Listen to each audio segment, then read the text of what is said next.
Ah, King George III, the man who lost the American colonies, lost his mind, and somehow still managed to inspire Hamilton.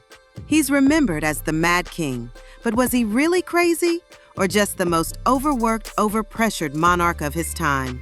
Tonight on Historical Hot Messes, we're crowning the King of Breakdowns, the original royal case study in mental health, before mental health was even a thing. George William Frederick III became king in 1760 at only 22. Unlike his wild ancestors, George was responsible. He didn't gamble, didn't cheat, didn't throw public tantrums. He was basically the Boy Scout of British monarchs. He read philosophy, played the harpsichord, and genuinely loved his wife, Queen Charlotte. 12 children later, the palace looked less like a monarchy and more like a very expensive daycare. Now picture this. You're a young king running an empire so large it literally doesn't fit on a map. And your biggest side quest is a bunch of rebellious colonists across the Atlantic screaming, "No taxation without representation." George tried to hold the British Empire together through paperwork, polite letters, and stubbornness. Spoiler, none of it worked. By 1776, America declared independence, and the world's calmest monarch suddenly had his first major anxiety attack in the shape of Thomas Jefferson. Losing America hit George like a royal freight train. He took it personally because, well, it was personal. This was his project, his pride, his empire's heartbeat.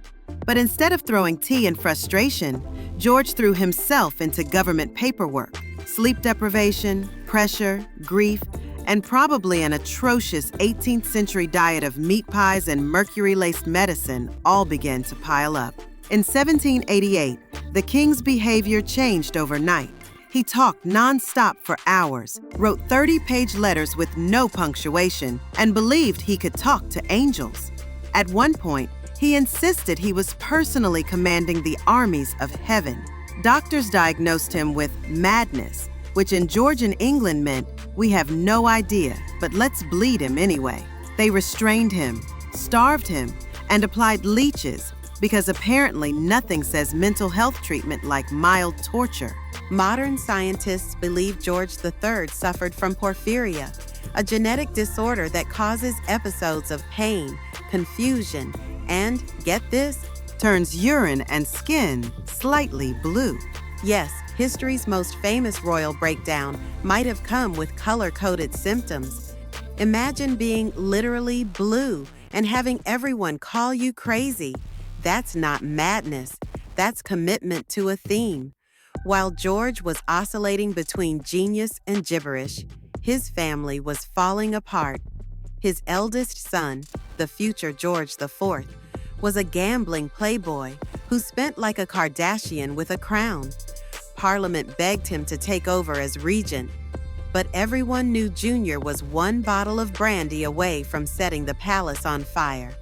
Meanwhile, Queen Charlotte loved her husband deeply, but couldn't bear to watch him unravel.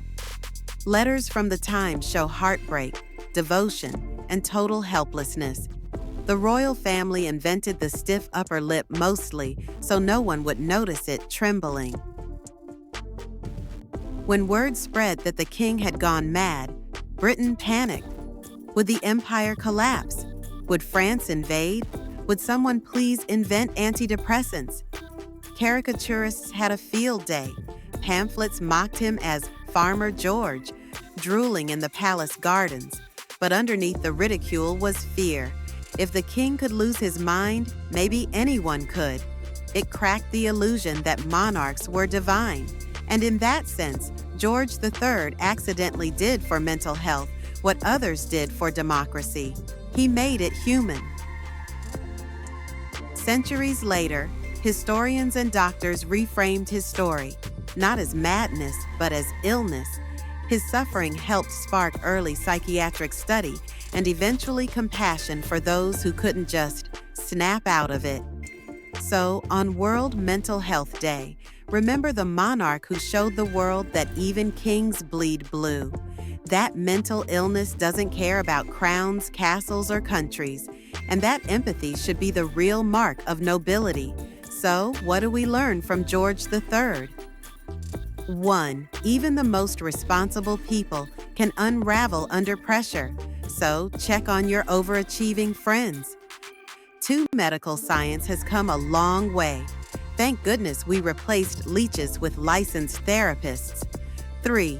And finally, you can lose a continent, your marbles, and half your dignity, and still leave a legacy worth remembering. Because in the end, King George III wasn't just a mad king. He was a human one. Thanks for watching Historical Hot Messes.